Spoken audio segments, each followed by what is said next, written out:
স্বৈরাচার সরকার পতনের পর দেশ এখন অন্তর্বর্তীকালীন সরকারের অধীনে। বিশ্বনন্দিত অর্থনীতিবিদ নোবেল জয়ী ডক্টর মোহাম্মদ ইউনূসের নেতৃত্বাধীন এই অন্তর্বর্তীকালীন সরকার চায় আগে দেশ সংস্কার, পরে নির্বাচন। তাই এই সরকারের মেয়াদ হতে পারে সর্বনিম্ন 3 থেকে সর্বোচ্চ 6 বছর। অন্যথায় দেশ সংস্কার করা সম্ভব হবে না বলে জানান অন্তর্বর্তীকালীন সরকারের প্রধান। কিন্তু রাজনৈতিক দলগুলির দাবি আগামী 3 অথবা সর্বোচ্চ 6 মাসের মধ্যে দিতে হবে জাতীয় সংসদ নির্বাচন।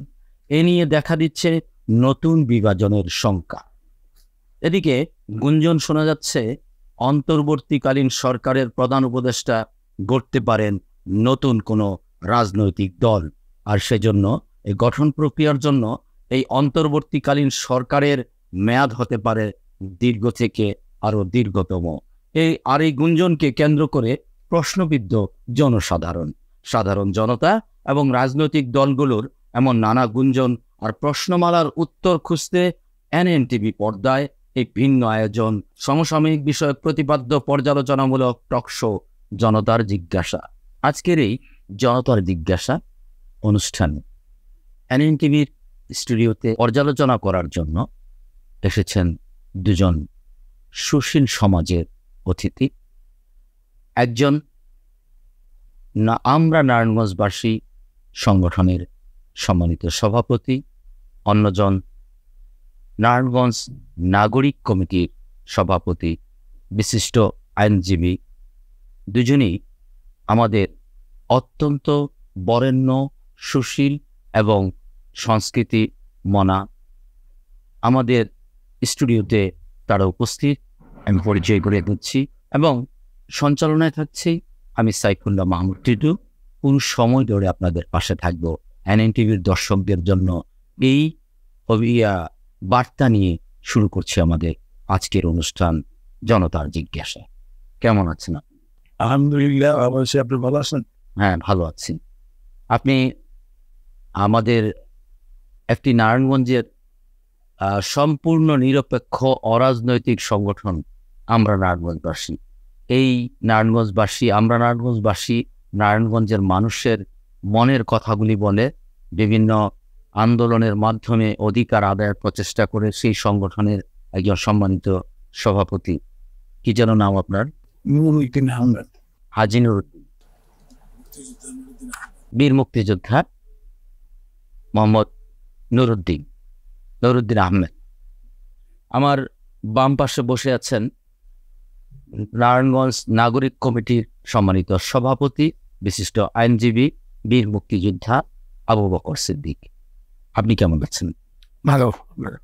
আজকে এই যে আমাদের যে বিষয় নিয়ে আমরা আলোচনা করতে এখানে বসেছি, এনএনটিভির পর্দায় দর্শক আমাদেরকে দেখছে, তাদের মনের কথাগুলি আমরা এখানে বলবো, তাদের প্রত্যাশা আমরা এখান থেকে আলোচনার মাধ্যমে একটু ভরসা খুঁজে আনবো যে কি করে সুন্দরভাবে দেশটার সংস্কার হয়, একটা সুন্দর নির্বাচন হয় এবং খুব শীঘ্রই আমরা গণতান্ত্রিক অধিকার নিয়ে আমাদের পরবর্তী জীবনকে সুন্দর করে সাজাতে পারি। সে বিষয়ে আপনার মতামত কি?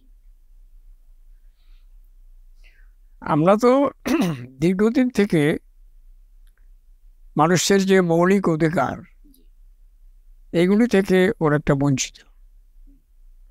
সুতরাং দেশের মানুষ একটা নিরপেক্ষ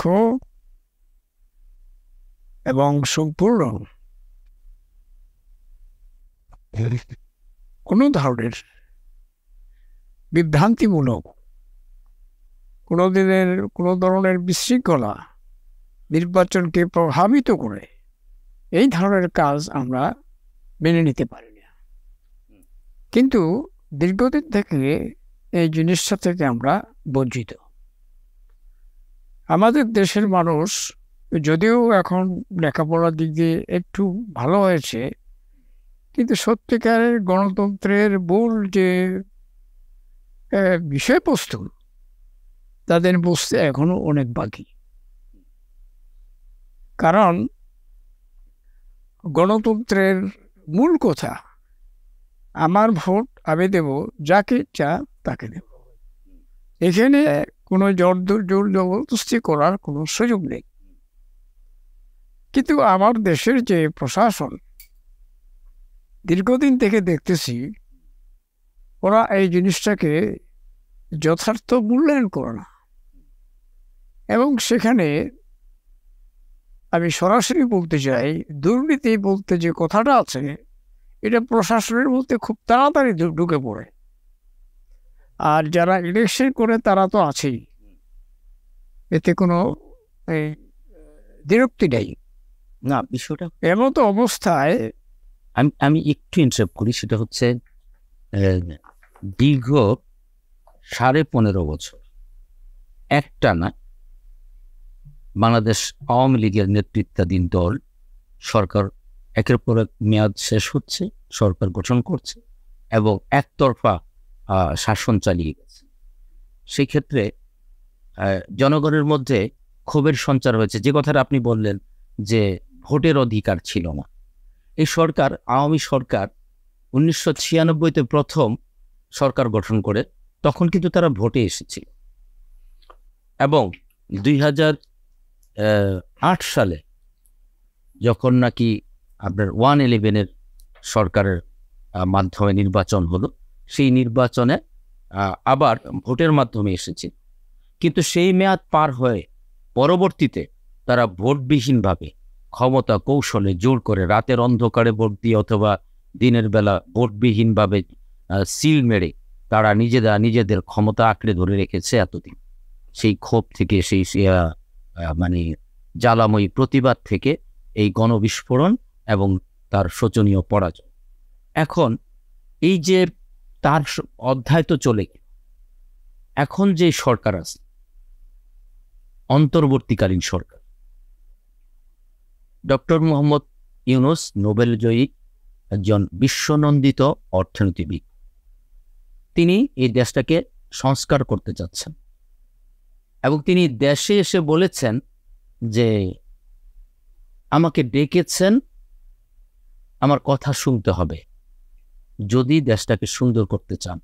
এটা দ্বিতীয় স্বাধীনতা বলে তিনি ঘোষণা করেছেন। যে দ্বিতীয় স্বাধীনতা যেটা অর্জন করা হলো এই বাচ্চাদের দিয়ে, এই যে ছাত্রদের দিয়ে যে স্বাধীনতা অর্জন করা হয়েছে, সেই স্বাধীনতার সুফলটা ঘরে ঘরে পৌঁছে দিতে হবে, দেশকে সংস্কার করতে হবে, দেশকে সব প্রকার অনিয়ম থেকে মুক্ত করতে হবে, সেই জন্য সময় দিতে হবে। ঠিক আছে, সেই ডক্টর মোহাম্মদ ইউনূস যে প্রত্যাশা নিয়ে এসেছে, আর আমরা যে প্রত্যাশা নিয়ে তার কাছে ক্ষমতা হস্তান্তর করলাম, তার কাছে আমরা কতটুকু আস্থা রাখতে পারি, কতটুকু আশা করতে পারি?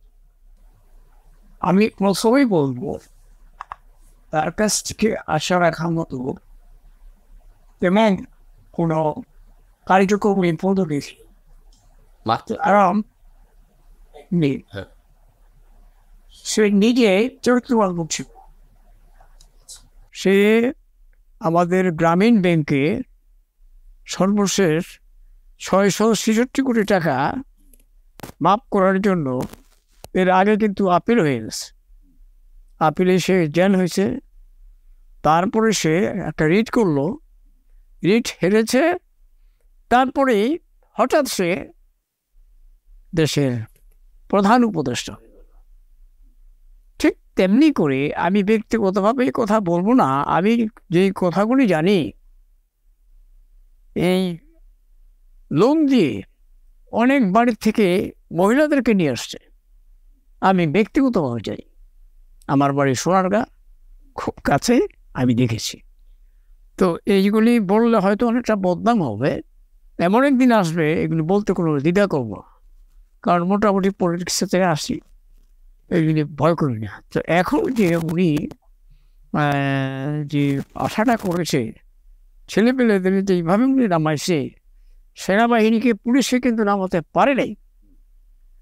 বাচ্চাদেরকে তারা কোটা আন্দোলন করেছে, আন্তরিকভাবে করেছে, নো ডাউট। কিন্তু তাদেরকে যেই কাজে নিয়োগ করা হয়েছে, তাদের লেখাপড়া, স্বাস্থ্য সব নষ্ট হয়ে যাচ্ছে। তারা কিন্তু কন্ট্রোল করতে পারতেছে না। এই যে এখন আমি আসলাম, ভাই বলছে আমাদের প্রায় 2 ঘন্টার ব্যয় হয়েছে, কারণ ওরা এই রুল তো জানে না, কিভাবে করবে এটা জানে না। আমি একটু আপনাকে ইন্টারাপ্ট করবো। সেটা হচ্ছে আপনি হয়তো জানেন যে প্রধান উপদেষ্টা ডক্টর মোহাম্মদ ইউনূস যখন দেশে আসলেন, আসার আগেই কিন্তু তার যেই মামলার বিষয়ে আপনি কথা বললেন, সেই মামলা কিন্তু অলরেডি খারিজ হয়ে খারেজ মানে এই ইদানিং করা এই যে মামলাটা হয়েছে, সেই মামলাটা নিয়ে আলোচনা, সমালোচনা, পর্যালোচনা যা আমরা জেনেছি, বুঝেছি, যতটুকু অবগত হয়েছি, তাতে আমরা জানি যে এটা ছিল তাকে রাজনৈতিক মামলা। এটা তাকে প্রতিহত করার জন্য যেই স্বৈরাচার সরকার ছিল তাকে বাংলাদেশে এবং বিশ্বের বাজারে তাকে বিতর্কিত করার জন্য ষড়যন্ত্রমূলকভাবে এই মামলা দেওয়া হয়েছে।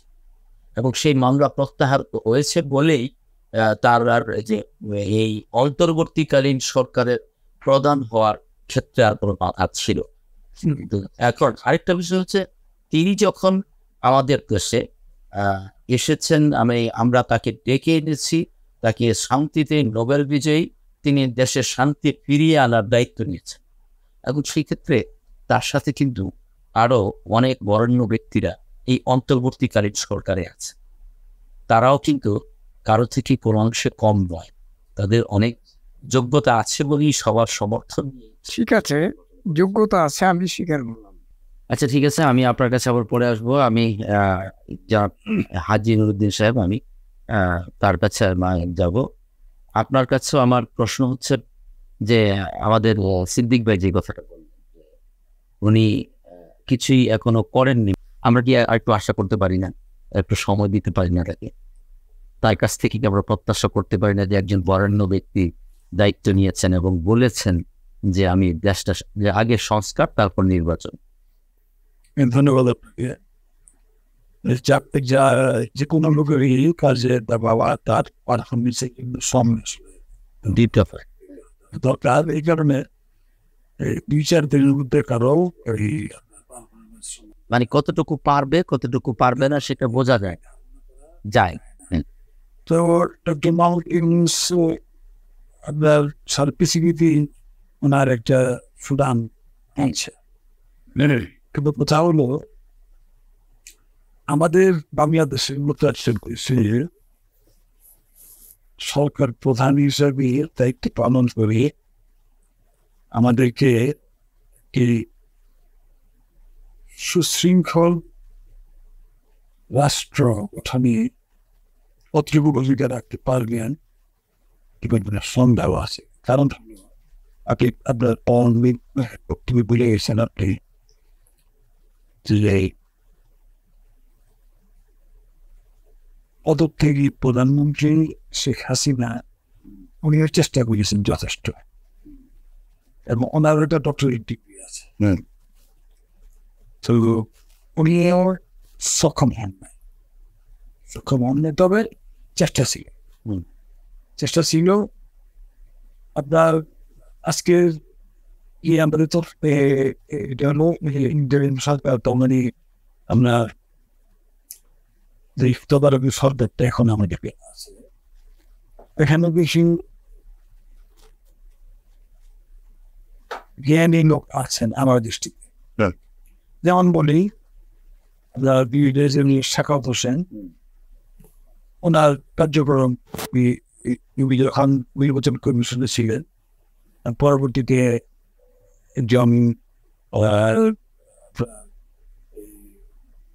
বলিষ্ঠ কণ্ঠস্বর 1970 কণ্ঠস্বরী, উনি কিন্তু উনি এক পেশে মতামত পাইনি।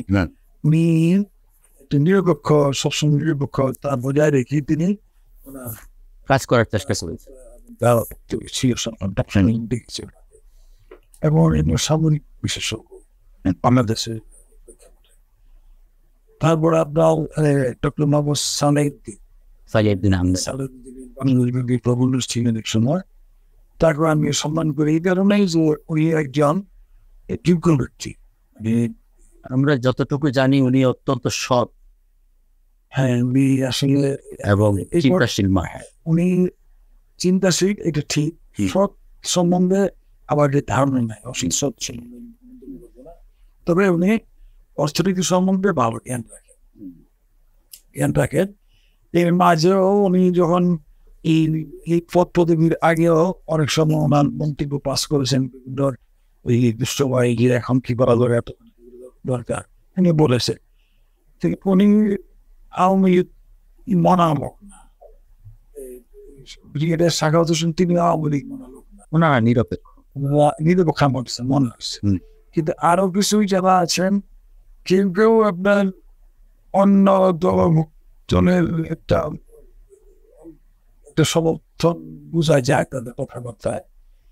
তবে কথা হলো আমরা যেহেতু বাংলাদেশের নাগরিক, কোনো না কোনো দলকে আমাদের প্রকাশ্যে অপ্রকাশ্যে আমাদেরকে সমর্থন করতেই হয়, এরকম আর কি। তো আমি যেটা বলতে চাইতেছি যে কথাটা জানতে চাই সেটা হলো এই যে আপনার বর্তমান যে সরকার আমাদের, এই সরকারকে আমাদের সময় দিতে হবে।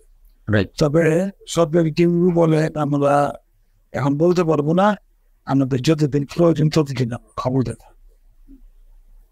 আসলে এই কথাটা এইভাবে না বইয়া এটা কিন্তু একটা নির্দিষ্ট মেয়াদ থাকা না, মেয়াদও নেই। বলতে পারা যেতে পারে যে আমরা রাষ্ট্রের যে অর্গানগুলি আছে এগুলিতে আমরা একটা সংস্কার, কেউ বলে মেরামত আর কি, সংস্কার করে আমরা ওই পর্যন্ত আমরা দায়িত্ব পালনে নিয়োজিত থাকি। একটা কথা হলো আপনার আমাদের দেশের যে রাজনৈতিক দলগুলি, বিশেষ করে আওয়ামী লীগ, বিএনপি, এই আওয়ামী লীগ বিএনপি আমাদের প্রধান রাজনৈতিক দল বাংলাদেশ, এবং এই দল দুটির এই প্রধান যিনি নেতা ওনারা মহান স্বাধীনতা যুদ্ধে ওনাদের অবদান খাটো করে দেখান নাই, কম বেশি আছে। বিশেষ করে বঙ্গবন্ধু আওয়ামী লীগ, যেটা আওয়ামী লীগের নেতৃত্বেই স্বাধীনতা অর্জন হয়েছে, এখানে আওয়ামী লীগের একটা প্লাস পয়েন্ট। আবার দেখা যায় 1971 সালের 27শে মার্চ যখন মেজর জিয়াউর রহমান একটা ঘোষণা দিলেন স্বাধীনতা, বঙ্গবন্ধুর পক্ষে ঘোষণা দিচ্ছে। সেই ঘোষণা দেওয়ার পরে সাধারণ মানুষ এবং সৈনিক শ্রেণী যেটা ছিল ওনার উদ্বুদ্ধ হলো কৃষকের প্রেরণা পাওয়াতে ওই যে মানুষের মনে একটা দাগ কাটতে পেরেছিল তিনি, সে ভালোবাসাটা মানুষের তার দিকে একটা সহানুভূতি তখন থেকেই এটা বিদ্যমান আছে, এখন আছে। আর আওয়ামী লীগ তো বঙ্গবন্ধু তো আছে, এখানে দেখা যায় যে আওয়ামী লীগ যখন ক্ষমতায় থাকবো তখন জিয়াউর রহমানকে মাইনাস করতে চেষ্টা করে, আবার বিএনপি যখন ক্ষমতায় আসে বঙ্গবন্ধুকে খাটো করার চেষ্টা করে। কিন্তু এখানে দুইজনেরই বাংলাদেশের অবদান, কিন্তু বঙ্গবন্ধুর মতো অবদান কারো নাই, কিন্তু দুইজনের দুই ক্ষেত্রে অবদান আছে। দুইজনে যদি স্বীকৃতি পায়, মানে দেখেন ভারতের মতো দেশে আপনার মহাত্মা গান্ধীর স্বীকৃতি ডিল মারে না, মাঝে মধ্যে যে একটা টুকটাক হয় সেটা মিলে গেছে, কোনো অসম্মান করে না। পাকিস্তানের কায়দা মোহাম্মদ আলী জিন্নাহ তার ছবি বা এরকম স্থাপনায় কোনো আঘাত করে বা অপমান করে না, আমাদের এখানে হচ্ছে। এটা সরকার পতন হলেই তার নেতার। এইখানে প্রাসঙ্গিক বিষয়ে একটু কথা বলা দরকার, সেটা হচ্ছে যে বঙ্গবন্ধু জাতির পিতা, এটা নিয়ে একটা দলের সবসময় একটু মানে কিছু আছে, বিরোধিতা আছে। আবার সাধারণ জনতা অনেকটা এই বঙ্গবন্ধুকে মেনে নিয়েছিল, গ্রহণ করেছিল। কিন্তু যখন নাকি এই আওয়ামী সরকার দীর্ঘ সময় থাকার পরে মানুষের ভোটাধিকার মানে প্রয়োগ করতে পারে নাই, ভোটের অধিকারটা কেড়ে নিয়েছেন, তখন এই ক্ষোভ সঞ্চার হয়েছে। ক্ষোভ সঞ্চারের কারণে মানে দেশে কিন্তু ব্যাপক উন্নয়ন করছে আওয়ামী সরকার, কিন্তু উন্নয়ন করতে গিয়ে যত উন্নয়ন তত চুরি। আর এই দুর্নীতির কারণে মানি লন্ডারিং হয়েছে, দেশের টাকা পাচার হয়েছে, আর দিনের পর দিন ক্ষমতাকে আঁকড়ে রাখার জন্য হেন কাজ নাই যা তারা করে নাই। এই কারণে মানুষের মধ্যে বিক্ষোভ সঞ্চার হয়েছে। আর বিক্ষোভ সঞ্চার হইতে গিয়া বঙ্গবন্ধুর নেতৃত্বে স্বাধীন হওয়া দেশের প্রধানমন্ত্রী বঙ্গবন্ধু কন্যা শেখ হাসিনা, এই তাকে নিয়ে মানে প্রপাগান্ডা আরো শুরু হয়ে গেছে, বিতর্ক, দাবি দেওয়া নিয়ে যাই কিছু হয়েছিল, সর্বশেষ যে কোটা সংস্কার আন্দোলন, সেই আন্দোলনের মধ্যে তারা একটা যৌক্তিক আন্দোলন করছে, যেটা হচ্ছে মেধাবীরা বঞ্চিত, কোটার কারণে চাকরি হচ্ছে না। এখানে কিন্তু আরো কিছু কথা আছে, কোটার কারণেও যদি যারা চাকরি পাচ্ছে তাদেরকেও কিন্তু ঘুষ দিতে হচ্ছে। এই ঘুষ, দুর্নীতি, অনিয়ম, উশৃঙ্খলতা এসবের প্রতিবাদ করতে ছাত্ররা নামে মাঠে। যখন নাকি এই যৌক্তিক দাবিটা নিয়ে আদায় করার জন্য তারা মাঠে নামলো ছাত্ররা, তাদের এই বিষয়টাকে নিয়ে সময়ের কালক্ষেপণ হলো। সময়ের কালক্ষেপণের কারণে এটা দিনে দিনে বাড়তে থাকলো। আর যখন নাকি পুলিশের গুলিতে ছাত্রের মৃত্যু হলো, যেটা আবু সাইদ, আমরা 1971 সালে বঙ্গবন্ধুর নেতৃত্বে যে দেশটা স্বাধীন হলো, সেই স্বাধীনতা আমরা কি পাইছি? একটা মানচিত্র পাইছি, একটা এই ভূখণ্ড পাইছি, একটা লাল সবুজের পতাকা পাইছি। কিন্তু সেইখানে যদি বাক স্বাধীনতা না থাকে, সেখানে যদি বৈষম্য থাকে, এই কোটার জন্য মেধাবী ছাত্র লেখাপড়া কইরা রিক্সা চালাইতে হয়, চাকরি না পায়, তখন তাদের মধ্যে ক্ষোভের সঞ্চার হতে পারে, তারা কোটা সংস্কারের দাবি করতেই পারে। সেটাকে যৌক্তিক মনে কইরা সাথে সাথে যদি ব্যবস্থা নেওয়া হইতো, আর যদি ছাত্র জনতা যদি এভাবে পুলিশের গুলিতে মারা না যেত, তাহলে তো এই বিক্ষোভটা সৃষ্টি হইতো না, আর তাকেও পদত্যাগ করতে হইতো না। আর তার জন্য যে এই যে স্বাধীনতা অর্জন করা মানে এক ব্যক্তি যাকে যে জাতির পিতা হিসাবে দেখে, তাকে এভাবে মানুষ অসম্মানও করতো না। আর যারা অসম্মান করছে, সেটাকে বিশ্বের বাজারে হোক আর বাংলাদেশের মানুষ হোক, যারা সত্যিকার অর্থে স্বাধীনতার ইতিহাসটা জানে, যারা জানে বঙ্গবন্ধুর অবদান কতটুকু, তারা অবশ্যই সে বিষয়ে তারা নিন্দা জানাইছে, দুঃখ প্রকাশ করছে, প্রতিবাদ করছে। হয়তো কেউ প্রকাশ্যে পারছে, কেউ প্রকাশ্যে করতে পারে নাই। বর্তমান যে প্রেক্ষাপট, সেখানে এভাবে প্রকাশ করার কোনো সুযোগও নাই।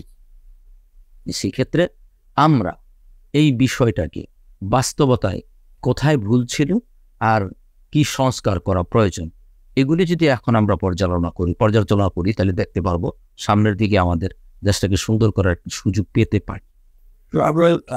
আপনি যে পয়েন্টটা বললেন, ছাত্ররা যখন কোটা সংস্কার প্রস্তাব রাখলো, ছাত্রদের প্রস্তাবটা খুবই সহনীয় ছিল, খুবই সুন্দর ছিল। দেখেন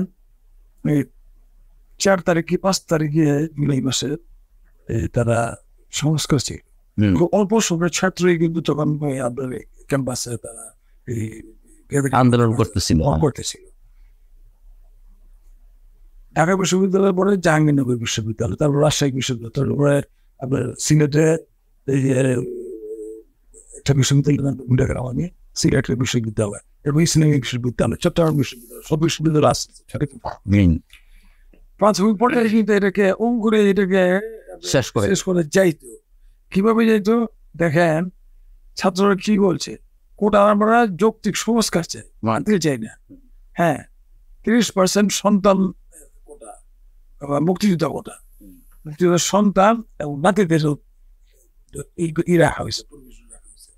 দেখেন, বাস্তবতা হইল যখন মুক্তিযোদ্ধা কোটার বিষয়টা আসে কোনো পরীক্ষার্থী হিসেবে, কোনো চাকরির ক্ষেত্রে, তখন তাকে রিটেন 200 নম্বরের মধ্যে 100 নম্বর তাকে পেতেই হবে, আবার ভাই তাকে পাস করতে হবে, যে কোনো ছাত্রকে, সে আপনার সাধারণ ছাত্র মেধাবী হোক বা কোটায় হোক।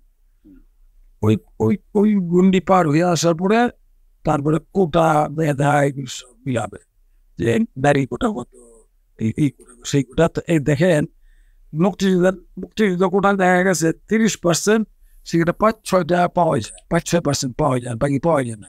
ওইখান থেকে আবার বেতন করতে কি লাগছে, বেতন তাকে দেবে। কিন্তু এই জিনিসটাই সরকারের উচ্চ পর্যায়ে অনুধাবনই করতে পারে না, যে আমাদের সেখানে যে বলতেছে, আমাদের তো সন্তান ছাত্ররা যে বলতেছে যুক্তির সমাধান করে, সেখানে মুক্তিযোদ্ধা সন্তানদের পক্ষ থেকে একটা 2018 সালে পিটিশন করা হয়েছে, ওটা বহাল রাখার জন্য রিট পিটিশন করা হয়েছে। সেই রিট পিটিশনটার রায় আসলো, এটাকে পরিপত্রটা বা এটা আবার ওটা প্রচলন করলো। দেখেন সরকারের অ্যাটর্নি জেনারেল উনি কিন্তু এটা আপিল করতেছে। দেখেন আপিল করা মানে কি, যে সরকারের কার্যক্রম যে পরিপত্র বাতিল করেছে, কিন্তু ছাত্ররা যে বলতেছে এটা আপনার আইন পাস করেন, সংসদে এই করেন সেই করেন, সব অফিসিয়াল সব করেন। তো আপিল বিভাগ কি করলো, সেটা 4 সপ্তাহের টাইম দিয়া শুনানি হবে। সরকারের মন্ত্রী, দলীয় তৃতীয় ব্যক্তি যে তিনি, তারা বলতে থাকলেন যে আইন অনুযায়ী যেহেতু আদালত আছে, আদালত যা করতে, আদালত যা করবে সেই আদালত তো আপনারা পরে মানলেন, আদালতকে 5 দিনের মধ্যে এক রবিবারে নিয়ে আসলেন, 4 সপ্তাহ 3 সপ্তাহ বাদ নির্বাহী আদেশ হইল, নির্বাহী আদেশ হইল। এই নির্বাহী আদেশ আগেও দিতে পারে, আগেও দিতে পারে, কিন্তু তার মধ্যে হয়ে গেল ঘটনা, কতগুলি ঘটনা ঘটে গেল না। কি ঘটনা ঘটলো, 6টা ছাত্র মারা গেল, ছাত্র জনতা মিলে 6টি মারা গেল। বিশেষ করে আবু সাইদ এই ছেলেটা, এটা সবার মনে দাগ কাটছে। একদিন ছেলেটা দাঁড়াইছিল, সবার মনে দাগ কাটছে। মানুষ কিন্তু মুক্তিযুদ্ধ কেন সমর্থন করছে, পাকিস্তানে আমাদের আক্রমণ করছে, আঘাত করছে নিরীহ মানুষের উপর, এই জন্য তো মুক্তিযুদ্ধদের মানুষ সহায়তা করছে, পাকিস্তান চাই না। তো এইখানে উপরের যে আমাদের আওয়ামী সরকারের যে মান ছিলেন বা উপরের মহলে যারা লোক ছিলেন, তারা এই জিনিস অনুধাবনই করতে পারে নাই যে এই ছাত্রদের এই আন্দোলনটা কি পর্যায়ে চলে যাবে। কাজ বিল করছে, কিন্তু 5 দিন 6 দিন পরে করছে, অনেক ঘটনা ঘটে গেছে। সেখান থেকে ছাত্ররা তো পিছিয়ে আসতে পারে। পাশাপাশি সরকারি দলের ছাত্র সংগঠনকে এদেরকে বলছে যে ছাত্রলীগই যথেষ্ট, এই কথাটা বইলা, এবং তারা যখন ইসেদের ছাত্রছাত্রীদের, অন্যান্য ছাত্রছাত্রী যারা সাধারণ জনগণ যারা, তারা ক্ষুব্ধ হয়ে গেল, সাধারণ ছাত্রের উপরে আঘাত আসতেছে। না, একটা এই বিষয়টা মনে করেন যে ইচ্ছা করলে তারা খুব সংক্ষেপ করতে পারতো, তাদের সময় মতো হয় না হওয়ার কারণে আজকে আমি একটু সিদ্দিক ভাইয়ের কাছে যাব। সেটা হচ্ছে যে আপনার আমার প্রশ্ন হচ্ছে যে উনি যে আমাদের নুরুদ্দিন সাহেব যে কথা বললেন যে বঙ্গবন্ধুর নেতৃত্বে স্বাধীনতা আসছে, সেই জাতির পিতা তার এই করছে, মানে তাকে নিয়ে যে ঘটনাগুলি করছে দুঃখজনক, আমরাও স্বীকার করি। কিন্তু আমার কথা হলো, কোন স্বাধীনতা আমরা 71-এ অর্জন করেছি? আপনি একজন বীর মুক্তিযোদ্ধা, উনি একজন বীর মুক্তিযোদ্ধা। আপনারা যেই স্বাধীনতাটা 71-এ যুদ্ধ করে অর্জন করেছিলেন, সেই স্বাধীনতা কি আমাদের দেশে ছিল? আজকে যদি সেই স্বাধীনতা থাকতো, আবু সাইদের মতো ছাত্র যখন বুক পেতে দিয়েছিল, ওর বিশ্বাসটা কি ছিল? ওর বিশ্বাসটা ছিল যে আমি স্বাধীন দেশের স্বাধীন নাগরিক, আমি বুক পাইতে দিলে কর, গুলি কর বললে আমারে গুলি করে দিব, এমন তো না। ও বুঝতে পারবো আমি আবেগ থেকে বলতেছি, আমি স্বাধীন নাগরিক, আমার কি গুলি করে দিব? ওর তো বিশ্বাস ছিল যে গুলিও যদি করে আমার পায়ে গুলি করবে, আমার বুকে গুলি করবে না, আমাকে মেরে ফেলবে না, আমি এদেশের স্বাধীন নাগরিক, তাই না? কিন্তু সেই স্বাধীনতা যদি আমার থাকতো, তাহলে কেন তার বুকটা ঝাঁঝরা করা হলো, কেন তাকে শহীদ হইতে হইল? আপনার যে কথাটা, প্রথম বৎসর কিন্তু মুক্তিযোদ্ধাদের ওই রকমই আশা ছিল। তারা কিছু পাওয়ার লোভে তারা মুক্তিযুদ্ধ করে নাই, বঙ্গবন্ধুর ডাকে সাড়া দিয়ে দেশ মাতৃকাকে স্বাধীন করার জন্যই তারা খেয়ে না খেয়ে অর্ধ অনাহারে থেকে তারা যুদ্ধ করেছে। যাই হোক, ভারতের সহায়তায় দেশ স্বাধীন হলো। স্বাধীন হওয়ার 2 মাস পর্যন্ত আমাদের জানা মতে কোনো লুটপাট, কোনো ধরনের অন্যায় তেমন একটা কিছু হয় নাই। কিন্তু যখন নেতারা শুরু করে দিল, তখন আর এটাকে থামায় রাখতে পারল না। কেন থামায় রাখতে পারল না? কারণ সেই সময় আমাদের অভাবও ছিল। যাই হোক, এই অবস্থায় বঙ্গবন্ধু তো আগেই এসে গেছে 10 তারিখে। এই অবস্থায় আমাদের যে অ্যাডমিনিস্ট্রেটর তারা চেষ্টা করেছে, বঙ্গবন্ধু কিন্তু তার কোনো দোষ আমি দেখি না, কিন্তু একটা দোষ ছিল, উনি কিছুটা কানে কথা শুনতো, আমরা আমাদের সিনিয়রের কাছ থেকে উনি শুনেছি। তো উনি যদি আরেকটু শক্ত হতো, বা যখন ওনার বিরুদ্ধে একটা আন্দোলন হয়ে গেল, সেটার জন্য উনি অনেকটা দায়ী, এটাকে অস্বীকার করার উপায় নেই। কারণ তিনি যদি একেবারে দৃঢ় হস্তে 2-4-10 হাজার লোক মরেও যেত, মানুষ কিন্তু বলতো না যে দেশে এটা করা দরকার। এরপরে কিন্তু দেশে যে অবস্থাটা হলো বড় দুঃখজনক। বঙ্গবন্ধু একটা কথা আপনিও বলেছেন যে সাধারণ মানুষ সে তাকে এত অবমূল্যায়ন করার পক্ষপাতী ছিল না, কিন্তু যখন জিয়াউর রহমান বলেন যেই পড়েন যারা যখন তাকে হত্যা করলো, তখন এই দেশের যারা বিপদগামী সৈন্য তারা কিন্তু প্রত্যেকটা আর্মিকে বিদেশে নিয়ে তারা এস্টাবলিশ করেছে। তারা বিভিন্ন আপনার এই আমাদের যে এই কি বলে এই সরকারি প্রতিষ্ঠানগুলিতে চাকরি দিয়েছে। তো এরপরে কিন্তু দেশ অন্যরকম হয়ে গেল। আর জিয়াউর রহমান, আমার প্রশ্নটা ছিল আপনার কাছে, এটা কোন স্বাধীনতা, কোন স্বাধীনতা, যেই স্বাধীনতার এই স্বাধীনতার অধিকার নিয়ে বুক পেতে দিয়েছিল আবু সাইদ, যে বিশ্বাস নিয়ে, তারপর তাকে গুলি। স্বাধীনতার কোনো দোষ নাই, এটা আমাদের স্বাধীনতার নাগরিক বিশ্বাস নিয়ে তো সে দাঁড়াইছে। সেটা আমাদের দোষ, আমাদের স্বভাবের দোষ। সত্যিকার আরেকটা কথা হলো যে তাকে যে গুলি করে পুলিশ হত্যা করল, এই যে রংপুরে, হ্যাঁ, রংপুরের যে ছেলেটা এই আবু সাইদ, তাকে গুলি করে হত্যা করা হলো। তা এই বিষয়ে তৎকালীন প্রধানমন্ত্রী আমাদের শেখ হাসিনা, তিনি কিন্তু তার বক্তব্য দিতে গিয়ে ক্ষতিগ্রস্ত হয়েছে যে দেশের যে আপনার কাঠামো, এই কাঠামো নিয়ে কান্নাকাটি করলো, কিন্তু আবু সাইদের নাম একবার বলে। এবং পরবর্তীতে যখন কথা দিল যে আমি সব দাবি মেনে নেব, এবং এই যখন নাকি মামলা হলো, শিক্ষার্থীদের কোনো মামলা হলে সেটা আমি সরকার দেখবে, কিন্তু পরবর্তীতে শিক্ষার্থীদেরকে যেই মামলা দিছে, সেই মামলার পরে দেখা গেল যে এই ছাত্রকে জঙ্গির সাথে সম্পৃক্ততা আছে, এই ছাত্র জামায়াতের সাথে সম্পৃক্ততা আছে, এগুলি দেখাইয়া তাদেরকে মানে রিমান্ডে পর্যন্ত নিয়ে গেল। এবং একটা ছাত্রকে আসামি করা হলো যে আবু সাইদের খুনি হিসাবে, পুলিশকে সেখানে আসামি করা হলো না।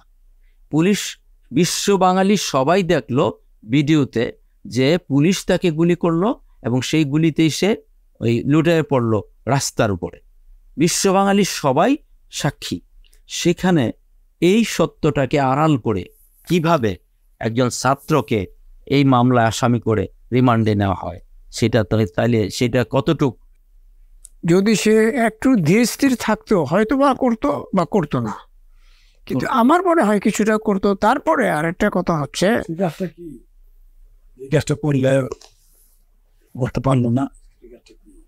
হ্যাঁ, মানে আপনি কোন কাজটার কথা বলতেছেন? উনি হত্যাকাণ্ডের বিচার করলো না, ওই ধরনের কোনো পদক্ষেপ নিল না, কিন্তু এর মধ্যে ওনার অবস্থা আরো শোচনীয় হয়ে গেল। এটা কিন্তু অস্বীকার করার উপায়, শোচনীয় হয়ে গেল। এবং ছাত্র আন্দোলন, কোটা আন্দোলন আরো তীব্রতা আকার ধারণ করলো।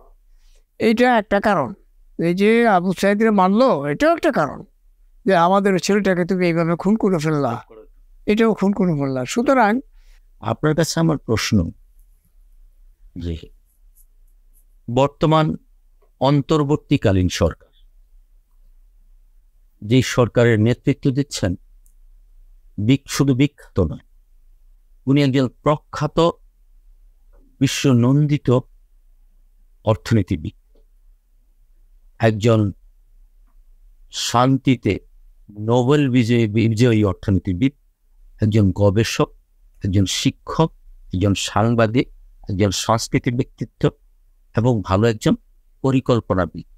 কিন্তু উনি কখনো নির্বাচন করেননি, রাজনীতি করেননি, জনপ্রতিনিধি ছিলেন। সেই ব্যক্তি আজকে আমাদের দেশে, আমরাই তাকে ডেকে এনে তার হাতে আমরা দেশের সংস্কারের দায়িত্ব দিয়েছি। ছাত্র জনতা উত্তাল তরঙ্গে আন্দোলন করে স্বৈরাচার সরকারের পতন ঘটিয়েছে।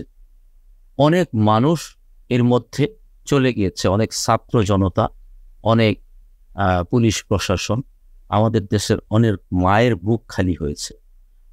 এত এত এত রক্তের বিনিময়ে আমরা একটা জিনিস জানি, 1990-এর যে গণ অভ্যুত্থান ছিল, স্বৈরাচারী এরশাদ সরকারকে পতনের যে আন্দোলন ছিল, সেই আন্দোলনের মধ্যে ডাক্তার মিলন এবং নূর হোসেন, এই দুইজন মানুষ যখন মানে আন্দোলনের মুখে মারা যায়, তখন সাথে সাথে কিন্তু পরিবর্তন আসে হলো। এরশাদ কিন্তু পদত্যাগ করে, তখন কিন্তু আর রক্তক্ষরণ হওয়ার সুযোগ দেয় নাই। এরশাদ সাথে সাথে পদত্যাগ করছে। কিন্তু এবার যতই দিন গেছে ততই লাশের স্তূপ বাড়ছে, রক্তের বন্যা বয়ে গেছে, কত আহত কত নিহত। এখনো পর্যন্ত হাসপাতালে চিকিৎসাধীন, কেউ কেউ প্রতিদিন খবর পাইতেছি যে এই ছাত্রটা মারা গেছে, এই আন্দোলনকারী মারা গেছে। ঠিক আছে, তো এই বিষয়টা জনগণের মধ্যে এই জন্যই দাগ কাটছে যে রক্তের উপর দাঁড়িয়ে কোনো আলোচনা সম্ভব না। যখন প্রধানমন্ত্রী শেখ হাসিনা তাদেরকে বলল যে গণভবনের দরজা খোলা, আমি আলোচনায় বসতে রাজি, তখন কিন্তু ততক্ষণে কিন্তু অনেক মায়ের বুক খালি হয়ে গেছে, যে কারণে কিন্তু ওরা আর সেই আহ্বানটা গ্রহণ করে নেয়। আর যে কারণেই এই বিক্ষুব্ধ জনগণ, যেটা কোটা সংস্কারের দাবি নিয়ে শুরু হয়েছে যে আন্দোলনটা, সেই আন্দোলনটা পরবর্তীতে অসহযোগ আন্দোলনে রূপান্তরিত হয়েছে। এক পর্যায়ে এক দফা এক দাবি, শেখ হাসিনার পতন চাই, এই সরকারের পতন চাই, এমন ছিল। তো সেই ক্ষেত্রে আমরা যেই মানে সরকারের বিদায় হয়ে গেছে, বিজয় হয়ে গেছে, দেশবাসী সেটা আমরা মেনে নিচ্ছি, আমরা সেটা চেয়েছি, আমরা উল্লাস করেছি। এখন এই আগামী দিনগুলিতে আমরা কিভাবে একটা সুন্দর দেশ আশা করতে পারি, সেই বিষয়ে আপনার প্রজ্ঞা থেকে, আপনার জীবন আলেখ্য থেকে, আপনার প্রচেষ্টা থেকে, আপনার চিন্তা ধ্যান ধারণা থেকে কিছু বলুন দর্শকের। আপনি একটা খুব সুন্দর কথা বলেছেন। আমরা খুবই যে সমস্ত কথাই বলুন না কেন, কিন্তু আমরা কিন্তু দাবি করি উই আর দেশপ্রেমিক। সুতরাং দেশের এত বড় একটা পরিবর্তন, এত বড় একটা ধ্বংসযোগ্য হয়ে গেল, শেষ পর্যন্ত দেশটা যে একটা শান্তি শৃঙ্খলায় আসবে এবং আনতে হবে, এতে আমাদের কোনো সন্দেহ নাই। আমরা যদিও যার যারভাবে কিছু রাজনীতিও করি, আমরা কিন্তু সামাজিক ব্যাপারে খুব সচেতন। বিভিন্ন মন্দির, বিভিন্ন হিন্দু এলাকা এবং বিভিন্ন সামাজিক মিছিল মিটিং এগুলি করে আমরা মানুষকে বোঝানোর চেষ্টা করছি। সুতরাং আমাদের উদ্দেশ্য হচ্ছে আমার দেশটাকে বাঁচাতে হবে, দেশটাকে বাঁচাতে হবে। এবং যারা এখনও ভিতরে দুরভিসন্ধি আছে তারা একটু রেকটিফাই হোক, সে যেই হোক, ই মাস্ট বি রেকটিফাইড। যদি রেকটিফাইড হয়, আমাদের সহযোগিতা থাকে, সত্যিকার অর্থে মানুষ যদি একটু দেশপ্রেম থাকে, তাহলে এই আশা আমাদের ডক্টর পরে প্রচেষ্টা, উনি যেটা দেশ সংস্কারের উনি ছাত্রদেরকে উদ্যমে কাজ করার জন্য আহ্বান জানাইছে। ছাত্ররা মাঠে কাজ করছে, পুলিশবিহীন এই দেশটা এখন রাস্তার নিয়ন্ত্রণ ছাত্রদের হাতে। ডাকাত পড়ছে রাতের বেলায়, সেখানে পুলিশের ডিউটিটা করতেছে ছাত্ররা। ঠিক আছে, এই প্রচেষ্টা দেখি কি আপনার মনে হয় যে ডক্টর ইউনূস এই ছাত্র সমাজকে নিয়ে, ছাত্র জনতাকে নিয়ে যেভাবে প্রচেষ্টা করতেছে, সেভাবে দেশটাকে খুব দ্রুত সংস্কার করতে পারবে? এই পর্যন্ত যা দেখা গেছে, ছাত্ররা, বিশেষ করে প্রথম আমি ট্রাফিক ব্যাপারটাই বলি, ওরা কিন্তু কোনো আইন শৃঙ্খলা রক্ষা করতে তেমন পারে নাই। যেমন আমি ব্যক্তিগতভাবে বলি, আমি সকাল বিকেল আমার চেম্বারে গাড়ি দিয়ে যাই, আমার 1.5 থেকে 2 ঘন্টা সময় লাগে এই ডিউটি ফ্রম জামতলা। ওরা তো আসলে এটা বলতে না। ওদের সাথে যদি আবার 2, 4, 5, 10 জন পুলিশ দিত, এবং এই কাজটা যদি বর্তমান সরকার অত্যন্ত সিনসিয়ারলি তারা দায়িত্ব নিত, চাইলে কিন্তু আপনার আমরা দ্রুত পুলিশ সঠিক পথে যেতে পারি। পুলিশ তো এখন বেশ কিছুদিন কর্মবিরতি ছিল এবং এখন সবাই থানায় ফিরতেছে। তাদেরকে আনতে হবে। এখন পুলিশ নাই বলেই তো কেন থাকবে না? পালন করতেছে। তারা তো চাকরি করে আমার। না না, যেই একটা পরিবেশ পরিস্থিতি তৈরি হয়েছিল যে দেশের সাধারণ মানুষকে সরকারের নির্দেশে সরাসরি গুলি করেছে, হত্যা করেছে, যে কারণে পুলিশের উপর ক্ষুব্ধ জনতা, সেই অবশেষে পুলিশকে জনতা মেরেছে। থানার ভিতরে গিয়ে একই থানার মধ্যে 13 জন পুলিশকে হত্যা করেছে। এই চরম নৃশংসতার ঘটনাটা কখন হয়েছে? যখন পুলিশের উপরে চড়াও হয়ে গেছে ছাত্র জনতা, পুলিশের উপর চড়াও হয়ে গেছে বিভিন্ন রাজনৈতিক শক্তি, আর তখনই দেশের এই অরাজকতা সৃষ্টি হয় এবং একের পর এক লাশ গুনতে হয়। পুলিশ একটা সময় হাল ছেড়ে দিয়েছে এবং যখন নাকি এই শেখ হাসিনা, সাবেক প্রধানমন্ত্রী শেখ হাসিনা হঠাৎ করেই আকস্মিক পদত্যাগ করে দেশ ছেড়ে পালিয়ে যায়, তখন এই পুলিশগুলি দিশেহারা হয়ে যায়। এই পুলিশগুলি যাদের নির্দেশে এই এতগুলি মানুষ খুন করলো, তারাও কিন্তু চলে গেছে তাদের নিজেদের আখির গুছাতে, নিজেদের নিরাপত্তার জন্য, ওদের কথা ভাবে নাই। কিন্তু ওরা এখন বলতেছে যে সিনিয়ররা যারা নির্দেশ দিল তারা কেউ কিছু বলল না, কারো উদ্দেশ্যে কিছু বলল না, তারা আত্মগোপনে চলে গেল। আর এই মানুষের রোষানলে পড়লো পুলিশ, হত্যার শিকার হলো পুলিশ, আহত নিহত হইল পুলিশ, যে কারণে তারা কর্মবিরতি দিয়ে দূরে সরে গিয়েছিল। তাদেরকে বর্তমান যে স্বরাষ্ট্র মন্ত্রণালয়ের দায়িত্বে যিনি উপদেষ্টা হিসেবে দায়িত্ব নিয়েছেন, তিনি যেভাবে দায়িত্ব নিয়েছেন এবং যেভাবে কঠোর নির্দেশ দিচ্ছেন, আমি আশা করি, আমি আশান্বিত যে তিনি একটা সুশৃঙ্খল পরিবেশ এই স্বরাষ্ট্র মন্ত্রণালয়ের থেকে একটা সুশৃঙ্খল পরিবেশ। এখানে আমার সাথে একটি কথা, হ্যাঁ 1 মিনিট। এই ভদ্রলোক আমরা সবসময় দেখতেছি যে গুডম্যান, কথাবার্তা সবকিছুতে একটা শালীনতা আছে, কিন্তু শেখ হাসিনা চলে যাওয়ার কয়েকদিন পরে ঘটনা কিন্তু এটা, বুঝলেন? সেখানে মেজর জেনারেল এবং আইজিপি তারা হুকুম দিল, এরপরে কেয়ারটেকার গভর্নমেন্ট আসলো। তারা এসে কি এটা উচিত ছিল না আগে আমি এই আইন শৃঙ্খলার কাজটা আগে করি? তারা তো সেটা করে নাই। সেই পদক্ষেপ নিলে আজকে দেশের অবস্থা অন্তত শান্তি শৃঙ্খলা অনেক বেড়ে যেত। আচ্ছা, এই প্রশ্নটা নিয়ে আপনি এই যে উনি যে কথাটা বললেন যে তারা আগে সবার আগে আইন শৃঙ্খলা বিষয়ে কাজ করা উচিত ছিল, আপনি কি মনে করেন? পরিবেশ পরিস্থিতি এমন পর্যায়ে চলে গেছিল, পুলিশ আপনার পোশাকে কাজ করতে তারা তখন তার মনোবল ভেঙে গিয়েছিল। পোশাকে কাজ করতে তারা তখন সাহস পাচ্ছিল না, এই জন্য এই কাজটা এত সহজ ছিল না যে তারা ইচ্ছে বললে দায়িত্ব পালন করতে পারতো। এই প্রসঙ্গে আমি আর কথা বলবো না।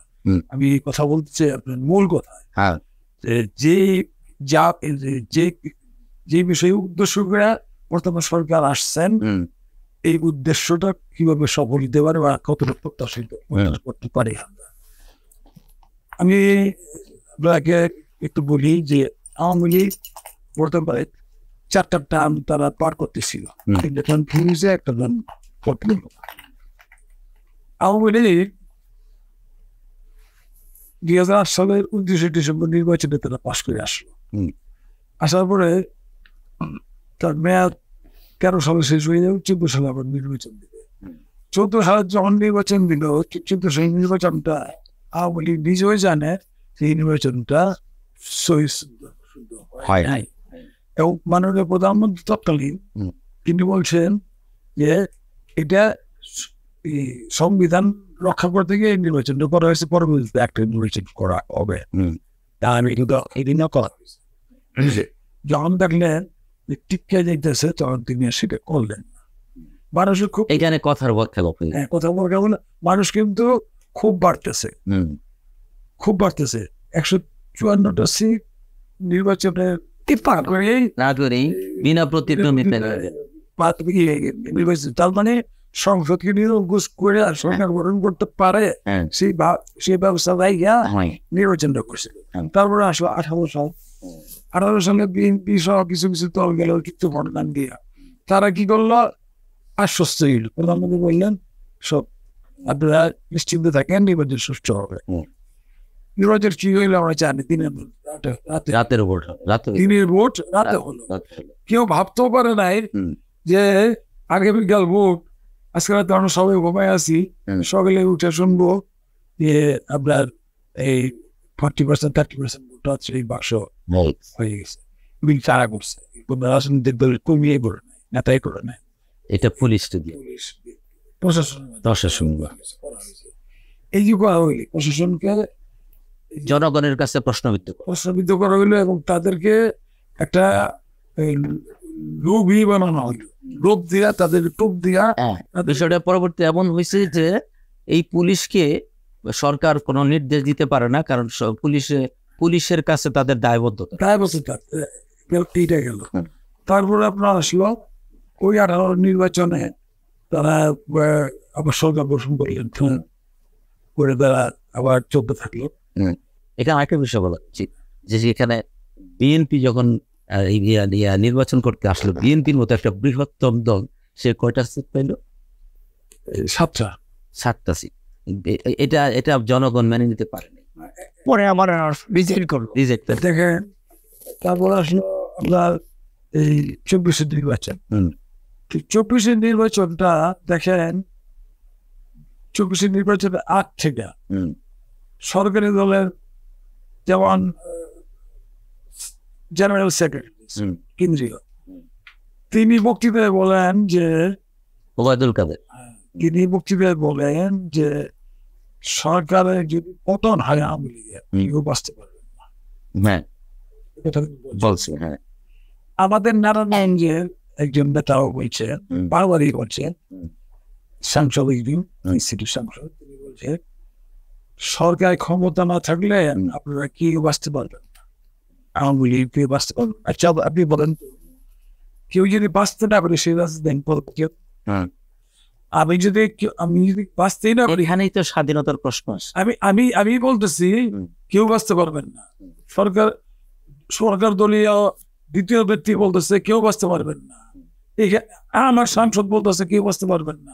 তাহলে এই কাজ আমি করবো করে যে কাজ করলে আমি বাঁচতে পারবো না, সেই কাজ থেকে তো আমাকে বিরত থাকতে হবে। তাহলে এমন কাজের উপরে বসছি যে আমাকে বাঁচতে দিবে না, এরকম সংখ্যা তার নিজের কাজ করছে। এই যে ভিত্তি তার কাজ করছে, সে যে অপরাধ করছে, সেটা অপরাধ। এই বই প্রকাশ হলো, এটা কি করছে? এই যে আমরা বললেন আবু সাইদ বললো ওই একদিনে 6 জন মারা গেছে, 6 জন শহীদ। এই 6 জনের পরে যে বুঝতে পারলেন, সন্ধ্যা করে পরের দিন বক্তব্য রাখলেন, দুঃখ প্রকাশ করলেন। দুঃখ প্রকাশ করার পরে দেখা গেল আপনার তার একদিনের পরে 2 দিন পরে একদিনে 100 লোক মারা গেছে।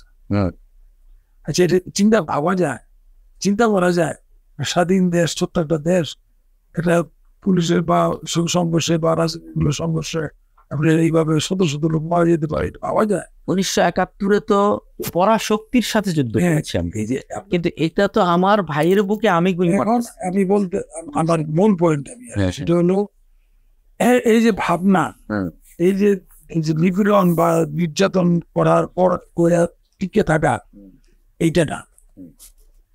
যে কোনো দলকে ক্ষমতা তাকে ত্যাগ করতেই হবে। ওই নির্বাচনে যেভাবে তাকে ক্ষমতা চাপতেই হবে। একদিন 16 বছর পরে ছাড়ছেন না, উনি 15.5 বছর পরে ছাড়ছেন না, ছাড়তে হয়েছে না, হয়তো 20 বছর পরে ছাড়তে হইতো, সেটা 4-4.5 বছর আগেই ছাড়তে হইলো। কেন ছাড়তে হইলো? জনগণ, চতুর্দিকের জনগণ নাই। চতুর্দিক বলতে আমি এটা বুঝতে চেয়েছি, ছাত্রদের সাথে তখন একমত হইয়া বিভিন্ন রাজনৈতিক দল, শ্রেণী পেশার মানুষও পথে নেমে গেছে। কেউ ডাক দিয়ে আনতে হয় নাই যে আসেন ভাই ঐক্যবদ্ধ হই, কিন্তু ঐক্যবদ্ধ হওয়া লাগে নাই, যার যার স্বেচ্ছায় নেমে। সবচেয়ে বড় কথা হলো ওই আওয়ামী সরকারের প্রধান শেখ হাসিনা এবং তার সেক্রেটারি ওবায়দুল কাদের, 2 জনকে নিয়েই যত বিতর্কের জন্ম হয়েছে। তারা বরাবরই অনর্গলই মিথ্যা কথা বলতো, কথা আর কাজের মধ্যে কোনো মিল ছিল না। যে কারণে জনগণ এইভাবে বিক্ষুব্ধ হয়েছে এবং এই ক্ষোভের বিস্ফোরণ এই ঘটেছে। যে আমি একটা বিষয় আমি বলি আপনাকে, সরকারি দলের ছাত্র সংগঠন বা পালিত লালিত এই ডান্ডাবাজ শ্রেণীতে দিয়া কোনোদিন কোনো সরকার টিকাতে পারে না। আমি আপনাকে বলি 1962 সাল থেকে ঢাকা ইউনিভার্সিটিতে এনএসএফ নামে একটা সংগঠন ছিল, এনএসএফ, ন্যাশনাল স্টুডেন্ট আইয়ুব খানের এনএসএফ। এরা যে কোনো সংগঠনই আপনার গণতন্ত্র কথা বলতে আসতো, তার মাত্র ছাত্র খুব 5টা ছেলে ছিল ওই সংগঠনের খুবই হারমাত। এদের নাম ছিল পাঁচ পাত্তুর। আচ্ছা এই 5 পাত্তুরের এক পাত্তুরের নাম হলো মজনু। আচ্ছা ওর বাড়ি আপনার ঢাকা সেন্ট্রাল জেলের পশ্চিম পাশের দেয়ালের পাশেই বাড়ি। ভাগ্যক্রমে এই 5 পাত্তুরের সাথে 1975 সালে আমার জেলখানায় দেখা হয়েছে, ঢাকা সেন্ট্রাল জেলে আচ্ছা দেখা হয়েছে। তার সাথে আমি আলাপ করছি, আমার তো তখন বয়সে বড়, তো আলাপ করছি যে ভাই আপনারা যদি করলেন কেন করবেন, বাধ্য হয়ে পাইছি করছি। এখন ওখানে সে তো ই হয়ে গেছে, মজমারা এক ধরনের মজমা হয়ে গেছে। আমি বলি সরকারের পালিত বা দলীয় অঙ্গ সংগঠন ছাত্রলীগ দিয়া দমন করতে গেলে পতন অনিবার্য, কারণ ছাত্রছাত্রীদের উই করছে। এখন কথা হলো এর থেকে উত্তরণ কিভাবে? আগে বাইতে তো সরকার আসবে, রাজনৈতিক দলই আসবে। যদি ডক্টর ইউনূসের পক্ষ থেকে দল করা হয়, বিএনপি তো আছে, জাতীয় পার্টি আছে, আওয়ামী লীগ আছে, আওয়ামী লীগও তো আস্তে আস্তে দলীয় কার্যক্রম সৃষ্টি শুরু করবে না, বসে তো থাকবে না। আর নিষিদ্ধ পার্টি না, শুরু করবে না। এরা তো সবাই আবার ক্ষমতায় যাবে, সবাই তো লক্ষ্য ক্ষমতা দখল করা, ক্ষমতা নির্বাচিত ভাবে ক্ষমতায় আসে। আমার এখানে বক্তব্য হইল রাষ্ট্রের বিভিন্ন যে ইগুলি আছে, সংস্থাগুলি আছে, মূল সংস্থাগুলি, বিচার বিভাগ, আইন বিভাগ এবং শাসন বিভাগ, প্রশাসন বিভাগ, এইগুলিকে এবং আপনার এই যে এই নির্বাচন কমিশন, অন্যান্য অর্গানগুলিকে আমূল পরিবর্তন করতে হবে। আমূল পরিবর্তন করতে হবে যাতে ইচ্ছা করলেই কারো পক্ষপাতিত্ব কেউ করতে না পারে, এক। আর 2 নম্বর হলো আপনার ক্ষমতা যখন দেখে যে তারা তথ্য সংগ্রহ করে ইন্টেলিজেন্সের মাধ্যমে, তথ্য সংগ্রহ দেখে এবার আমি ক্ষমতা আসতে পারবো যেন আমাকে চাই কিনা। যখন দেখি যে না, আমি একটু ইয়ে চলে গেছি, পিছনে পড়ে গেছি, জনগণ আমাকে গ্রহণ করবে না ভোটে, তখন তারা ভিন্ন পন্থা অবলম্বন করে জয়লাভ করে আসতে চেষ্টা করে সব দলই। আওয়ামী লীগ যেমন বিএনপি, তারা 1996 সালে বিচারপতির বয়স বাড়ায় তারা 25 ছিল, মনে পড়ে এরকম আর 2001 সালে মনে হয় না। এইগুলি যাতে কেউ করতে না পারে, এইগুলি সংস্কার করে এবং একটা রাজনৈতিক দলের বিশ্বাসটা এইভাবে থাকা উচিত, আমি যখন চলে যাব যে আসবে তাকে নির্বিঘ্নে খবর দিয়ে দিব, আমিও নির্বিঘ্নে থাকতে চাই, তুইও নির্বিঘ্নে থাকবো। এই ধরনের পরিবেশ পরিস্থিতি তৈরি হোক, সেটি আমাদের জন্য।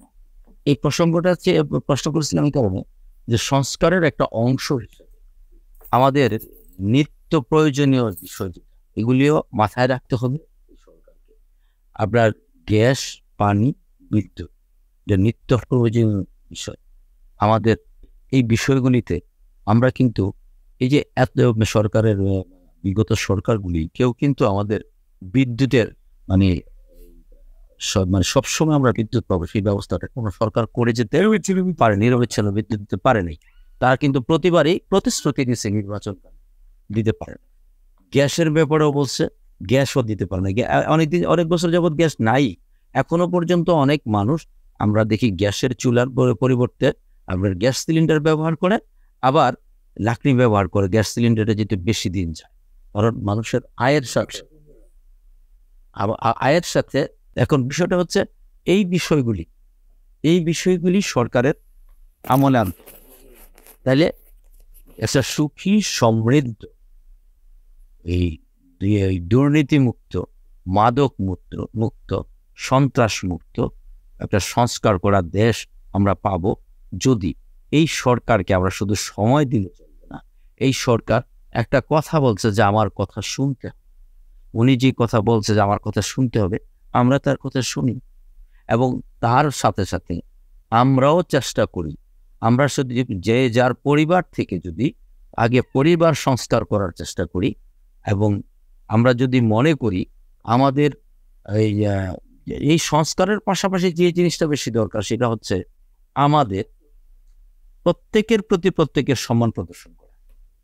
আমাদের সমাজে এমন একটা সময় চলে আসছে, সেটা আমি ছোট আপনি বড়, কিন্তু আমি আপনাকে সম্মান দিচ্ছি না, দিতে পারছি না, বা আমাদের পরিবেশ আমরা অভ্যস্ত হয়ে গেছি আপনার সাথে বেয়াদবি করা। যদি আমি আমার মা আমার বাবাকে মানি যে এটা আমার রাষ্ট্র, এই ঘরটা আমার রাষ্ট্র, আমি আমার রাষ্ট্রের প্রধান বাবা এবং পরিচালক আমার মা, এই দুজনকে মানতে হবে, তাহলে আমার সংসার সুন্দর হবে। এবং যদি সংসারটা সুন্দর হয়ে প্রত্যেকের ঘর থেকে যদি আমরা চেষ্টা করি, তাহলে ঘর সংস্কার করলে দেশ সংস্কার হয়ে যাবে। সেই ক্ষেত্রে এই অন্তর্বর্তীকালীন বলেন আর দলীয় সরকার বলেন, সবার পক্ষেই একটা সুন্দর দেশ উপহার দেওয়া সম্ভব হবে। তাহলে আমি মনে করি, আপনারা আমার সাথে একমত হবেন কিনা জানি না, যে শুধুমাত্র অন্তর্বর্তীকালীন সরকার বলেন দলীয় সরকার বলেন সরকার প্রচেষ্টা করবে আর দেশ সংস্কার হয়ে যাবে, আসলে এটা বোধহয় সঠিক না। এই দেশ সংস্কার করতে হলে ডক্টর ইউনূসের পাশাপাশি আমাদের প্রত্যেককে যে যার অবস্থান থেকে চেষ্টা করতে হবে। আজকে যে বাচ্চাগুলি, যে ছাত্রগুলি রাস্তায় দাঁড়িয়ে ট্রাফিকের কাজ করছে, ডাকাতের জন্য পুলিশবিহীন রাষ্ট্র রাতের বেলায় রাত জেগে নির্ঘুম পাহারা দিচ্ছে, জনগণ নিরাপদে ঘুমাতে পারছে তাদের জন্য, ঠিক আছে, এই কাজগুলি করতেছে। এই কাজগুলি তো পুলিশের কাজ, পুলিশ ছিল না বেঁধে ওরা করছে। আমরা যদি পুলিশের সহায়তা করি, আমরা যদি আইনের সহায়তা করি, আমরা যদি সত্যকে সামনে তুলে ধরার চেষ্টা করি এবং সরকার যদি আমাদেরকে সেইভাবে কাজ করা পরিবেশ তৈরি করে আমাদের পাশে থাকে, এই সম্মিলিত প্রচেষ্টায় হয়তো একটা সুন্দর দেশ আমাদের সামনে এসে দাঁড়াতে পারে। আপনি সেটা আপনারা কি মত করেন? ধন্যবাদ।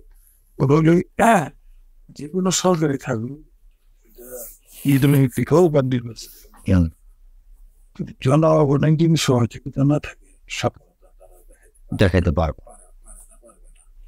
জনগণের আবার ওই সরকারকে জন আকাঙ্ক্ষা অনুযায়ী তাকে পদক্ষেপ নিতে হবে, তাহলে তো জনগণ সমর্থন করবে।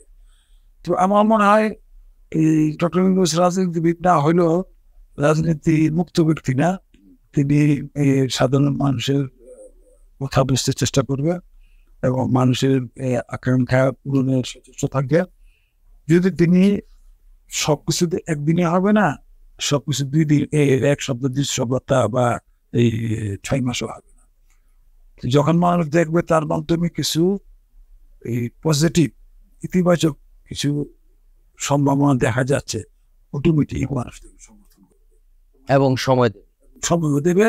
এবং এই সমর্থনটা নিয়ে তিনি যদি আমরা সাধারণ মানুষ এই সমর্থন নিয়ে তিনি যদি সাধারণ মানুষের আকাঙ্ক্ষা পূরণ করতে পারেন, তাই আমার একটা যে সরকার পতন ঘটলো, এই সরকারের আমলে সরকারের শিক্ষামন্ত্রী নতুন কারিকুলামের সৃষ্টি করে দিয়েছে, যেটা নিয়ে অনেক প্রতিবাদ ছিল, অনেকের ক্ষোভ ছিল, যেটা কি ধরনের শিক্ষা ব্যবস্থা পড়ে গেল। সেই বিষয়টাকে আবার নতুন করে সৃষ্টি করতে হবে। নতুন করে আমরা নতুন কারিকুলামে যাব নাকি পূর্ববর্তী কারিকুলামের মাধ্যমে যাবে, এই বিষয়ের মধ্যে আমাদের একটা প্রত্যাশা থাকতে পারে সরকার। এখানে আমি একটা আমাদের স্বাধীনতার প্রাথমিক একটা অবস্থার কথা বলে নিয়ে আগে, আমাদের দেশটা কিন্তু আপনার 4টা চেতনা বা 4টা উদ্দেশ্যের উপরে প্রতিষ্ঠিত এবং এই 4টা বিষয় সংবিধানে আছে। সেখানে আমরা আমাদের ধর্ম নিয়ে কোনো বাধা নেই, যার যার ধর্ম সে পালন করবে। শিক্ষা যার যার ধর্ম থাকার সত্ত্বেও কতগুলি কমন জিনিস থাকতে হবে। তো এই জিনিসগুলির যেটা ছিল অনেক দিন পর্যন্ত, সেটার কিছু পরিবর্তন হয়ে গেছে। তো এই পরিবর্তনটা কতটুকু যুক্তিসঙ্গত এটা চিন্তা করতে হবে। আর যেহেতু আমি মানে তাড়াতাড়ি এবং অল্প কথায় বলতে চাই, একটা কথা আপনাকে বলবো। আমরা আপনারা যেহেতু কয়েকটা মানে খুব সুন্দর কথা বলছেন, যে আমাদেরও প্রচেষ্টার যথেষ্ট মূল্য আছে। আমরা এই যে বিগত কয়েক বছর খাদ্যদ্রব্যের সমস্ত ধরনের জিনিসের দাম অনেক বেড়ে গেল, সিন্ডিকেট হলো, যেটা একটু আগে আপনারা বলছেন। আমরা নাগরিক কমিটি থেকে এই সিন্ডিকেটের ব্যবসায়ীর কাছে অনেক গিয়েছি। এখন এই সিন্ডিকেটটা করলো কারা? কারণের হেল্পেটে হলো। এখানেও যদি আপনি আসেন, আপনি সরকারকে দায়ী করবেন। সরকার যদি এত সংবাদ তো পায়, এমন তো না যে তারা সংবাদ পায় না, পুলিশের কাছ থেকে পায়, জনপ্রতিনিধির কাছ থেকে পায়, ডিসির কাছ থেকে পায়। এইগুলি যদি আপনার বর্তমান সরকার এই সার্বিক বিষয়, আমি শুধু একটা কথা বলছি না, সার্বিক বিষয়ে যদি খেয়াল করে, অর্থাৎ আমি বারবারই একটা কথা বলছি, মানুষের প্রেম, দেশের প্রেম, দেশকে ভালোবাসা, এইগুলো যদি আমাদের ভিতরে কিছুটা জাগ্রত করতে পারি, তাহলে আমার দেশ হয়তো 2 বছর বা 3 বছর বেশি লাগবে, একটা টাইম আসবে। অনেক অনেক ধন্যবাদ দুজন অতিথি আপনাদের স্টুডেন্টকেই। আমরা এতক্ষণ যে বিষয় নিয়ে আলোচনা করেছি, সেই বিষয়টা হচ্ছে যে বর্তমান অন্তর্বর্তীকালীন সরকারের মেয়াদ কতদিন হতে পারে এবং আগে সংস্কার নাকি আগে নির্বাচন। তো আমরা আজকের আলোচনা পর্যালোচনায় যতটুকু বোঝার বা বোঝাতে চেষ্টা করেছি, আমাদের দর্শকবৃন্দ আপনারা হয়তো বুঝতে পেরেছেন যে আমরা যে কথাটা বলতে চাই সেটা হচ্ছে, সরকার যেই সরকারি ক্ষমতায় থাকুক, সেই সরকারকে আমাদের প্রত্যেকের অবস্থান থেকে পজিটিভভাবে ওই সংস্কারের ব্যাপারে সহযোগিতা করতে হবে, 1 নম্বর। 2 নম্বর কথা হচ্ছে যে সরকারকে আন্তরিক হতে হবে এবং একটা ছোট্ট গরিব অসহায় মানুষও যদি কোনো অভিযোগ করে, সেই অভিযোগটার যুক্তি খণ্ডন করে দেখে যথাযথ ব্যবস্থা গ্রহণ করতে হবে এবং সে আস্থা বিশ্বাসের সাথে যে আইন প্রশাসন থেকে শুরু করে অফিস আদালত, সরকারি সেবা, সেই সেবায় তারা যেন বঞ্চিত না হয়, সর্বক্ষেত্রে যেন সেবা সর্বসাধারণের কাছে সমানভাবে বিস্তৃত হয়, সেই প্রত্যাশা রাখতে পারে এই জনগণ। এবং যেমন প্রত্যাশা করবে তেমন সহযোগিতা করবে এই দেশকে সুন্দর করার জন্য। আজকে যে ছাত্ররা রাস্তায় ট্রাফিকের কাজ করছে, আমি একটা জিনিস বাস্তবতায় দেখেছি যে ট্রাফিক যখন সিগন্যাল দিত, একটা গাড়ি থামতো, আবার অনেক গাড়ি যানজটের কারণে আগে যাওয়ার জন্য বা যে কোনো কারণে, কাগজপত্র নেই বা লাইসেন্স নেই, যে কোনো দুর্বলতার কারণে পুলিশের সাথে ঘুষ লেনদেনের তার ফায়দাটা লুটে নিত। আজকে কিন্তু যখন আমাদের সন্তানেরা, আমাদের ছাত্র সমাজ ট্রাফিকের দায়িত্ব পালন করতে রাস্তায় নেমেছে, তখন কিন্তু সেই সুবিধাটা কেউ নিতে পারছে না। আমাদের সন্তানেরা, আমাদের তরুণরা কিন্তু তাদের এই দুর্নীতিবাজদের কাছে, সুবিধাবাদীদের কাছে নিজেদের বিকিয়ে দিচ্ছে না। সেই ক্ষেত্রে পুলিশকে সতর্ক হতে হবে, আন্তরিক হতে হবে, আইনের সেবাটা যথাযথভাবে দিতে হবে। আরেকটা কথা হচ্ছে, সাধারণ মানুষ পুলিশকে সহযোগিতা করতে হবে। আজকে যেমন একটা ছোট্ট বাচ্চা, স্কুল পর্যায়ের একটা বাচ্চা যখন হাত তুলে একটা গাড়ি থামাতে বলছে, আমি দেখেছি মন্ত্রীর গাড়ি থেমে গেছে, এসপির গাড়ি থেমে গেছে, ডিসির গাড়ি থেমে গেছে এবং ওদেরকে যথাযথভাবে সহযোগিতা করেছে, তোমাদের কাজ তোমরা করো, সন্তুষ্টি প্রকাশ করেছে, তাদেরকে উৎসাহ দিয়েছে। ঠিক এইভাবে যদি আমরা প্রতিটা ক্ষেত্রে আমরা আমাদের পক্ষ থেকেও আমরা প্রশাসনকে সহযোগিতা করি, সরকারকে সহযোগিতা করি এবং প্রতিটা বিষয়ে সোচ্চার থাকি, দেশকে সংস্কার করার ক্ষেত্রে যেখানে যতটুকু ভূমিকা রাখা দরকার আমরা যদি সেখানে বলিষ্ঠভাবে সেই ভূমিকা রক্ষা করি, তাহলে নিশ্চয়ই দেশকে সংস্কার করতে খুব বেশি সময় লাগবে না।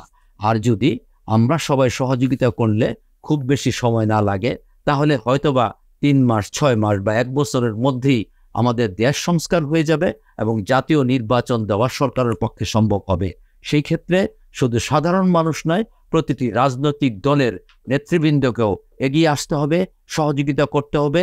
যেভাবে ছাত্ররা চেষ্টা করছে সেভাবে প্রত্যেকটা ব্যক্তি, প্রত্যেকটা নাগরিককে যে যার অবস্থান থেকে চেষ্টা করতে হবে একটা সুন্দর দেশ, একটা সুন্দর সমাজ গড়ার জন্য, শিক্ষিত জাতি গড়ার জন্য, যেখানে যতটুকু প্রয়োজন ভূমিকা রাখার তার ভূমিকা রেখে সেটা বাস্তবায়ন করার জন্য। সবাইকে অনেক অনেক ধন্যবাদ জানিয়ে আমি এনএনটিভির পর্দার সামনে যারা আছেন তাদের কাছে আবারও আজকের এই অনুষ্ঠানের জন্য সবাইকে অভিনন্দন জানিয়ে, আজকের দুজন যে অতিথি আছে তাদের দুজনকে এনএনটিভির পক্ষ থেকে, এনএনটিভির দর্শকদের পক্ষ থেকে অভিনন্দন জানিয়ে, সাধুবাদ জানিয়ে, সকলের সর্বাঙ্গীন মঙ্গল কামনা করে আজকের যেই আপনাদের অনুষ্ঠান, আপনাদের প্রিয় টক শো জনতার জিজ্ঞাসা, এই অনুষ্ঠান আজকের মতো এখানে শেষ করতে চাচ্ছি। আমি সাইফুল্লাহ মাহমুদ টিটু।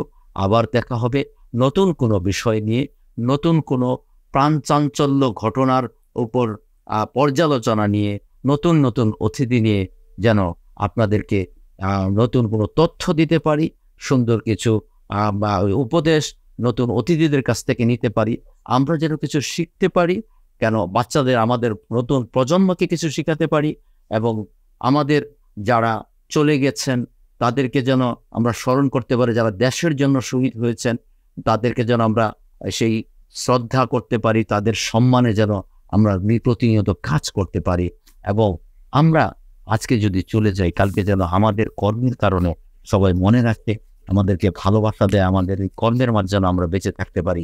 এতগুলি প্রত্যাশা, এত প্রত্যাশা আপনাদের সামনে ব্যক্ত করে আজকের অনুষ্ঠান থেকে বিদায় নিচ্ছি। আল্লাহ হাফেজ।